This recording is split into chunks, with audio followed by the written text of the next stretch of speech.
Hello বন্ধুরা, সবাই কেমন আছেন? আজকে পেঁয়াজ পাতা দিয়ে দুই ধরনের রেসিপি দেখাবো, তো আপনারা সাথেই থাকবেন আশা করছি।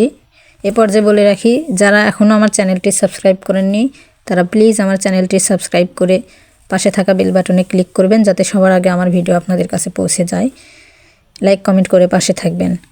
আমার প্রিয় সাবস্ক্রাইবারগণ, আপনাদেরকে একটা কথা বলি, আপনারা হলেন আমার চ্যানেলের হৃৎপিণ্ড বলতে পারেন। আপনাদের লাইক কমেন্ট ছাড়া বা আপনাদের সাপোর্ট ছাড়া আমি এগোতে পারবো না। সেই সাথে যারা আমার চ্যানেলের নতুন দর্শক, তারা আমার চ্যানেলের জন্য আশীর্বাদ। আপনারা সাপোর্ট করলে আমি এগিয়ে যেতে পারবো।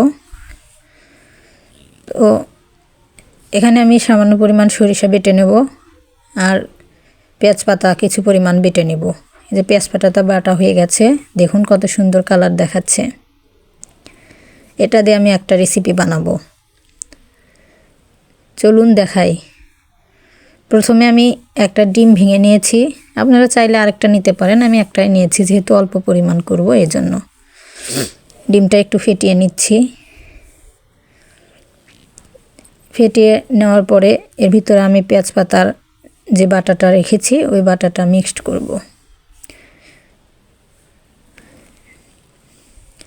ডিমটি ফেটানোর পর আমি পেঁয়াজ পাতা দিয়ে বাটাটা দিয়েছি, তার মধ্যে চাউলের আটা দিয়েছি, দিয়ে সবগুলো উপকরণ মিক্সড করছি।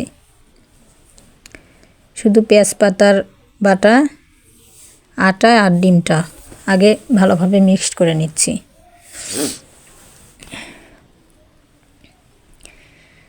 এরপর আমি দিয়ে দিব পেঁয়াজ কুচি, কয়েকটা কাঁচা রসুন কুচি, আদা রসুন জিরা দারুচিনি সাদা এলাচ কালো এলাচ মিক্সড, আর এটা হলো সাদা সরিষা বাটা, সামান্য পরিমাণ হলুদ লবণ, এগুলো দিয়ে আবারও ভালোভাবে মাখিয়ে নেব। সবগুলো উপকরণ ভালোভাবে মাখিয়ে নেওয়ার পর এখানে আমি কাঁচামরিচ কুচি অ্যাড করব। কাঁচামরিচের পরিমাণটা আপনাদের ঝাল কেমন খান তার উপর ভিত্তি করবে। আমি একটু ঝাল ঝাল করেই বানালাম। আমার ছাত্রী পড়তে এসেছে, একটা ছাত্রী পড়ায় এই সময়, তো আমি রান্না করছি আর ও পড়ছে আর শুধু ভিডিও করা দেখছে। কড়াইয়ে তেল নিব,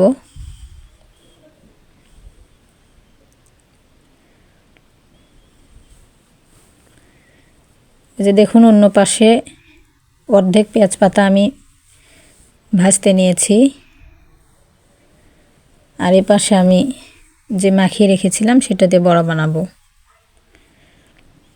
এক এক করে যতগুলো দেওয়া যায় একসাথে আর কি সবগুলো দিয়ে নেব। আমি একটা কথা বলে রাখি, রান্না হলো একটা শিল্প। রান্নাকে যদি আপনি মন থেকে ভালো না বাসেন তাহলে কখনোই আপনার রান্নাটা মজা হবে না। প্রথমে আপনার রান্নাটাকে মন থেকে ভালোবাসতে হবে।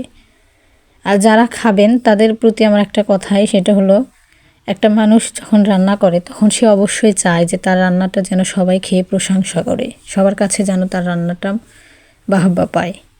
তাই কেউ কষ্ট করে রান্না করে দিলে, রান্না খেতে যেমনই হোক, কখনোই রান্নার প্রশংসা ছাড়া দুর্নাম করবেন না, তাহলে মানুষটা কষ্ট পাবে।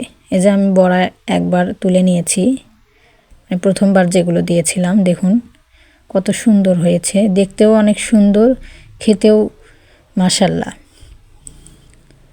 আবারও আমি নতুন করে দিচ্ছি দ্বিতীয়বারের মতো।